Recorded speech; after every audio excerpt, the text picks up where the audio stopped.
법의 심판과 관련해서 또 하나의 쓰나미가 몰려오고 있습니다. 최순실 씨의 딸 정유라 씨가 드디어 옵니다. 원래는 한 달 이내, 그러니까 2월 중순이나 말이 돼야 모습을 드러낼 것으로 예상이 됐었는데요. 당초 예상보다 상당히 이른 시일 안에 돌아오는 것 같습니다. 내일 모레 3시라고요. 네, 그렇습니다. 사실 MBN이 오전에 단독으로 보도해드린 내용인데요. 지금 덴마크 코펜하겐에서 아마 내일 오후 4시 25분에 비행기를 탈 것으로 지금 알려지고 있습니다. 이미 법무부 그다음에 검사 측 관계자들도 그럼 출국을 했는데요. 제가 지금 항공편을 좀 조회해봤더니 실제로 이 덴마크에서 네덜란드까지 오는 비행기가 있더라고요. 시간도 일치했습니다. 16시 25분에 출발해서 네덜란드에 17시 55분에 도착하는 걸로 알려져 있고요. 거기서 잠시 휴식을 취했다가 네덜란드에서 오후에 21시 20분에 아마 비행기를 타면 31일 오후 3시 5분에 인천공항에 도착하는 비행기가 있었습니다. 아마 이 비행기 두 편을 통해서 아마 정유라 씨가 한국으로 송환될 것으로 보여집니다. 네, 지금 전해진 속보에 따르면 이미 만약에 사태에 대비하기 위해서 그리고 송환 작전을 위해서 법무부 검찰 관계자 5명이 출국을 했다고 합니다. 현지에 가면 어떤 절차를 밟게 될까요? 일단 아마 현지 이제 형사당국과 협조를 해서 일단 트랜짓을 하지 않습니까? 갈아타지 않습니까? 그럴 경우에 만약에 이제 지금 현재는 덴마크에서 이제 어떤 법적 효력이 있지만 네덜란드는 좀 다른 상황이거든요. 그렇다면 네덜란드까지도 법적 효력이 미칠 수 있도록 아마 형사적 협조 관계가 있을 겁니다. 그리고 이제 예를 들어서 그다음에 이제 체포영장 집행을 언제 하느냐? 이것도 사실 문제가 있어요. 왜냐하면 체포영장을 집행하면서 48시간 이내에 영장 청구를 해야 되지 않습니까? 그렇다면 아마 체포영장 발부는 실제 집행은 아마 이제 인천공항에 도착하는 순간에 할 가능성이 높을 것 같아요. 그래서 이제 48시간 조사를 하게 되지 않겠습니까?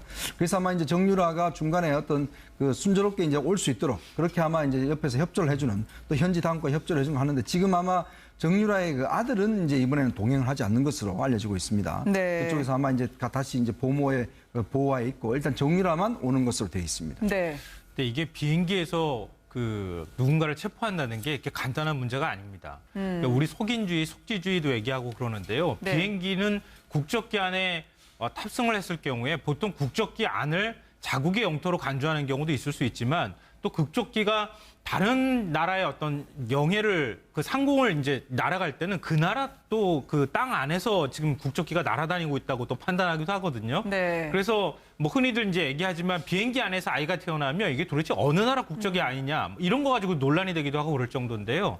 그러니까 정유라 씨의 경우에 가장 깔끔하게 사실은 우리가 어떤 법적인 논란을 피해가면서 체포를 할 수 있는 방법은 정유라 씨가 인천공항으로 딱 들어올 때 체포하는 겁니다. 근데 그 전에 만약에 체포를 한다 그러면 체포하는 어떤 법률적 절차를 받기보다는 정유라 씨가 중간에서 비행기를 갈아탈 때 암스테르담 공항이나 이런 데에서 다른 데로 빠져나갈 가능성이 있거든요.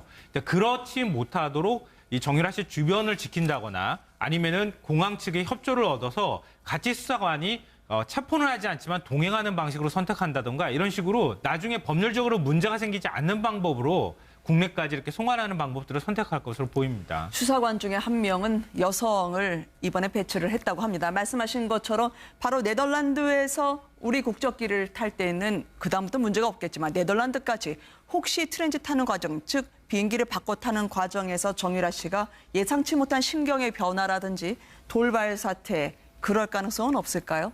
글쎄요. 사전에 아마 그런 정도의 조치를 취해놨기 때문에 법무부에서 검사도 한 명 가고요. 검찰 수사관들도 갔고 그러지 않았을까 싶은데 지금 말씀드렸듯이 일단 덴마크에서 네덜란드로 왔을 때 네덜란드에서 만약에 정유라 씨가 난 가기 싫다고 의사를 표현해버린다든가 또는 뭐 다른 행동을 취해버릴 경우가 지금 문제가 되는 거 아니겠어요? 그러나 이제 네덜란드 암스테르담 공항에서는 우리 주 기자가 얘기했듯이 우리 국적기를 지금 탑승하는 걸로 예정이 되어 있기 때문에 그 이후부터는 문제가 없을 것 같고 문제는 글쎄요. 정유라 씨가 지금 이 시점에 그러면 왜 오겠다는 판단을 했을까? 그리고 더군다나 한 달 이내로 돼 있는 기한보다 더 앞당겨서 오는 이유가 뭘까? 이런 점이 사실 궁금한데 전 우리가 짚어봐야겠지만 이경재 변호사가 슬쩍 한 얘기 중에 이제 정유라가 형사적으로 책임을 져야 될 대목이 그렇게 많지 않다. 이런 뉘앙스를 오늘 아침 라디오와 인터뷰에서 있던데요. 그런 얘기에서 이미 아마 사전에 나름대로는 얘기가 오간 거 아니냐 이런 짐작만 해봤습니다. 네. 근데 정유라 씨를 데리고 네. 올 때요. 우리나라 검찰이 굉장히 신경 쓸 것으로 보입니다. 왜냐하면은 최순실 씨가 특검 조사 받을 때 뭐 우리 손주까지 멸족을 하니 뭐 이런 소리를 하고 민주주의 특검이 아니라고 얘기했잖아요. 네. 그러니까 체포 과정과 또 국내로 송환하는 과정에서 자칫 조금이라도 어떤 빌미가 생길 만한 일을 만들거나 이럴 경우에는 나중에 가서 또 정유라 씨 입에서 그런 얘기가 나올 가능성이 있기 때문에 네. 아마 검찰도 그런 부분에 대해서 아주 각별하게 신경 써서 정유라 씨를 데려올 것으로 보입니다. 한 가지 정유라 씨의 그간 발언을 비춰볼 때 궁금해지는 대목이 있습니다. 워낙 자신은 아이 걱정만 한다고 했고요. 한국에 가서 체포되면 아들을 돌봐줄 사람이 아무도 없다고 했는데 지금 말씀하신 것처럼 현재까지 비행기 예약 상황을 보면 아들의 이름은 없는 것으로 전해지고 있습니다. 그러면 어떻게 되는 건가요? 저 23개월 된 아들은 말이죠.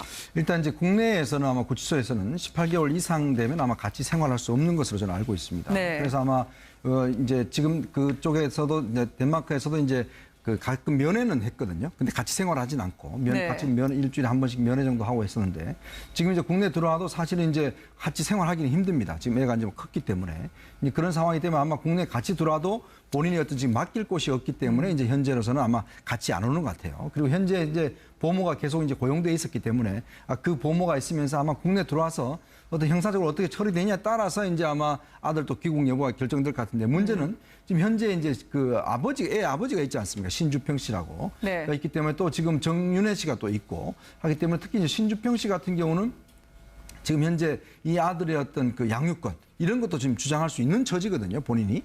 이제 본인이 물론 아직까지는 뭐 직장이나 이런 게 없기는 하겠지만 그러나 본인이 일단 엄연한 아버지이기 때문에 일단 소유권을 주장할 수 있기 때문에 아마 그런 면도 정유라는 좀 생각했지 않을까 네. 그렇게 좀 예상을 해봅니다. 사실 이번 송환에서 굉장히 주목되는 부분 중에 하나가 과연 정유라 씨가 인천공항에 들어올 때 카메라에 포착이 되느냐, 네. 포토라인을 세우느냐 안 세우느냐 이 부분도 사실 관심의 대상이긴 한데요. 과거의 사례를 보면 그 예전에 그 유병헌 전 세무그룹 회장의 금고주기로 알려졌던 김혜경 씨가 국내에 입국할 때는 비행기 내에서 한국에 도착하자마자 비행기 내에서 체포를 해서 별도의 공간으로 이송을 했던 적이 있습니다. 네. 그래서 지금 과연 이 정유라 씨의 모습을 나올지 안 나올지 굉장히 주목을 받고 있고요. 사실 그 덴마크에서 네덜란드에 도착을 하면 그다음에 다시 우리나라 국적기로 갈아탈 때까지 한 3시간 25분 정도 기간이 남는데요. 앞서서 이 시간이 굉장히 중요할 거라고 이야기를 하셨는데 아마 이 부분에 대해서는 그 정유라 씨도 그 항소를 포기하고 송환에 응하겠다고 얘기한 만큼 큰 문제는 없을 거라는 것이 이 검찰 측의 지금 판단입니다. 최순실의 독일 재산을 추적을 해왔던 검찰과 법무부의 지금 추세를 보면은요. 속도감 있게 움직이는 걸 봐서 체포수사기간을 고려해 공항에서 체포영장을 아마 집행하지 않을까 싶습니다. 과연 언론에 공개가 될지 잠시 뒤에 또 한번 알아보도록 하고요. 이경재 변호사의 이야기를 좀 저희가 좀 들어보도록 할까요? 귀국 후에 정유라 씨, 아마 이경재 변호사가 맡게 된다고 하는데 국민들의 법 감정이 문제이지 형사적인 책임은 문제될 게 없다고 밝히고 있습니다. 직접 이야기를 들어보시겠습니다. 사실관계라든가 의혹 부분 이런 부분이 대부분 이제 모습을 다 드러냈습니다. 사실관계가. 예. 그래서 그렇다면 그 정유라에게 무슨 사회적인 비난이라든가 도덕적인 질책 예. 이런 부분은 있을지 모르더라도 형사적인 책임 예. 이런 부분은 크게 문제될 것이 없다라고 판단하고 있습니다. 아마 이경재 변호사 입장에서는 그동안 꾸준히 귀국을 이야기해왔기 때문에 특별히 달라질 게 없다고 얘기하지만 국민들이 느끼는 검찰과 법무부에 대한 속도감은 정 같지 않습니다. 이렇게 되면 최순실 씨 재판에도 영향을 미치게 되지 않을까라고 하는 부분인데요. 이경재 변호사 말 중에 두 가지가 저는 굉장히 주목이 되는데요. 네. 사실관계가 이미 다 드러났다. 이 말은 뭐냐면요. 만약에 정유라 씨가 좀 더 일찍 국내로 들어왔다고 하면은 정유라 씨 입을 통해서 사건이 전개가 될 사실관계가 정립이 되거나 전개될 가능성이 있었다고 하는 우려가 있었던 것 같습니다. 네. 그러니까 지금은 이미 특검 조사나 검찰 조사가 어느 정도 끝나서 재판이 진행 중인 상황이기 때문에 사실관계에 대한 내용들을 이미 변호인 측은 상당 부분 다 파악하고 있다는 얘기가 될 수 있거든요. 그러니까 정유라 씨한테 예를 들면 이렇게 대답해라. 이런 관계에 대해서 이렇게 말하라고 교육시킬 수 있다면 정유라 씨가 미리 사전에 충분히 교육받고 사실관계에 대해서 인지하고 들어와서 네. 거기에 맞춰서 진술할 개연성을 그동안에 만들기 위해서 늦게 귀국을 했다. 이런 이제 논리적으로 어떤 논리적인 정합성이 만들어질 수 있을 것 같고요. 둘째로는 크게 문제될 게 없다. 이 말인데요. 제가 볼 때는 크게 문제될 게 없다. 이렇게 말할 상황이 아니잖아요. 노승일 부장이나 이런 사람들이 그동안에 얘기한 걸 보면은 네. 어디로 튈지 모르는 럭비공이라고 얘기했는데 이렇게까지 얘기할 수 있는 이유가 뭘까?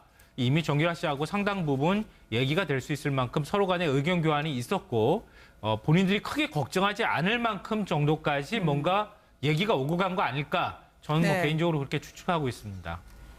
그렇지만 바로 압송을 하고요. 검찰에 들어가게 되면 정유라 씨 본인의 심경이 흔들릴 수도 있는 거 아닙니까? 폭탄 발언이나 럭비공 발언은 그래서 나오는 걸로 예상이 되고요. 그렇죠. 이제 정유라의 입장에서 본다면 어머니보다는 오히려 이제 아들이 더 걱정스러울 겁니다. 특히 아마 본인도 이야기했지만 아들과 함께 있을 수만 있다면 자기는 뭐 언제든지 들어오겠다는 이야기를 했지 않습니까? 그러면서 본다면 이제 만약에 검찰 쪽에서 물론 공적으로 풀이하기는 없지만 만약에 이제 아들을 이제 불구속하는 조건으로 해서 여러 가지 네. 증언에 대한 것들을 좀 유도해 낸다라고 한다면 정유라가 본인이 알고 있는. 왜냐하면 정유라 같은 경우는 어머니가 이제 삼성과 거래를 하면서 옆에 지켜봤기 때문에 본인이 뭐 자세하게는 모르지만 그래도 그 상황 자체는 충분히 이해하고 있을 거거든요. 그리고 본인이 또 성인이기 때문에 그래도 본인 이름으로 또 사인한 것도 있지 않습니까? 네. 그렇기 때문에 아마 특히 이제 본인의 어떤 재산 도피라든지 이런 것도 혐의도 걸렸기 때문에 만약 지금 현재로서 성인대로 하자면 본인도 지금 구속돼야 되는 그런 상황인데 아마 검찰 입장에서 본다라면 좀 더 어떤 수사 협조를 한다라면 충분히 검찰도 어떤 양해를 할 수 있는 그런 상황이 된다라면 정유라도 어떤 면에서 본다면 무엇을 선택해야 될지, 즉 아들을 키우는 문제를 선택해야 될지 아니면 네. 어머니를 선택해야 될지 이런 아마 내적인 고민을 할 거거든요. 네. 아마 그런 부분들이 상당히 이번 조사에서 변수가 될 수 있는 가능성이 있습니다. 현재까지 보도로 아들이 덴마크 현지에 남아있다는 점이 검찰 수사 과정에선 상당한 변수나 키로 작용할 수 있다는 이야기로 들었습니다. 영장 청구를 해야 되지 않습니까? 그렇다면 아마 체포영장 발부는 실제 집행은 아마 이제 인천공항에 도착하는 순간에 할 가능성이 높을 네. 것 같아요. 그래서 이제 48시간 조사를 하게 되지 않겠습니까? 그래서 아마 이제 정유라가 중간에 어떤 그 순조롭게 이제 올 수 있도록 그렇게 아마 이제 옆에서 협조를 해주는 또 현지 당국과 협조를 해주는 거 하는데 지금 아마 정유라의 그 아들은 이제 이번에는 동행을 하지 않는 것으로 알려지고 있습니다. 네. 그쪽에서 아마 이제 다시 이제 보호하에 있고 일단 정유라만 오는 것으로 되어 있습니다. 네. 근데 이게 비행기에서 그 누군가를 체포한다는 게 이렇게 간단한 문제가 아닙니다. 그러니까 우리 속인주의, 속지주의도 얘기하고 그러는데요. 네. 비행기는 법의 심판과 관련해서 또 하나의 쓰나미가 몰려오고 있습니다. 최순실 씨의 딸 정유라 씨가 드디어 옵니다. 원래는 한 달 이내, 그러니까 2월 중순이나 말이 돼야 모습을 드러낼 것으로 예상이 됐었는데요. 당초 예상보다 상당히 이른 시일 안에 돌아오는 것 같습니다. 내일 모레 3시라고요. 네, 그렇습니다. 사실 MBN이 오전에 단독으로 보도해드린 내용인데요. 지금 그 덴마크 코펜하겐에서 아마 내일 오후 4시 25분에 비행기를 네. 탈 것으로 지금 알려지고 있습니다. 이미 법무부 그다음에 그 검사 측 는 국적기 안에 탑승을 했을 경우에 보통 국적기 안을 자국의 영토로 간주하는 경우도 있을 수 있지만 또 국적기가 다른 나라의 어떤 영해를 그 상공을 이제 날아갈 때는 그 나라 또 그 땅 안에서 지금 국적기가 날아다니고 있다고 또 판단하기도 하거든요. 네. 그래서 뭐 흔히들 이제 얘기하지만 비행기 안에서 아이가 태어나면 이게 도대체 어느 나라 국적이 아니냐 이런 거 가지고 논란이 되기도 하고 그럴 정도인데요. 그러니까 정유라 씨의 경우에 가장 깔끔하게 사실은 우리가 어떤 법적인 논란을 피해가면서 체포를 할 수 있는 방법은 정유라 씨가 인천공항으로 딱 들어올 때 체포하는 겁니다. 네. 근데 그 전해진 속보에 따르면 이미 만약에 사태에 대비하기 위해서 그리고 송환 작전을 위해서 법무부 검찰 관계자 5명이 출국을 했다고 합니다. 현지에 가면 어떤 절차를 밟게 될까요? 일단 아마 현지 이제 형사당국과 협조를 해서 일단 네. 트랜짓을 하지 않습니까? 갈아타지 않습니까? 그럴 경우에 만약에 이제 지금 현재는 덴마크에서 이제 어떤 법적 효력이 있지만 네덜란드는 네. 좀 다른 상황이거든요. 그렇다면 네덜란드까지도 법적 효력이 미칠 수 있도록 아마 형사적 협조 관계가 있을 겁니다. 네. 그리고 이제 예를 들어서 그다음에 이제 체포영장 집행을 언제 하느냐 이것도 사실 문제가 있어요. 왜냐하면 체포영장을 집행하면서 48시간 이내에 관계자들도 그럼 출국을 했는데요. 제가 지금 항공편을 좀 조회해봤더니 실제로 이 덴마크에서 네덜란드까지 오는 비행기가 있더라고요. 시간도 일치했습니다. 16시 25분에 출발해서 네덜란드에 17시 55분에 도착하는 걸로 알려져 있고요. 거기서 잠시 휴식을 취했다가 그 네덜란드에서 오후에 21시 20분에 아마 비행기를 타면 31일 오후 3시 5분에 인천공항에 도착하는 비행기가 있었습니다. 아마 네. 이 비행기 두 편을 통해서 아마 정유라 씨가 한국으로 송환될 것으로 보여집니다. 네. 지금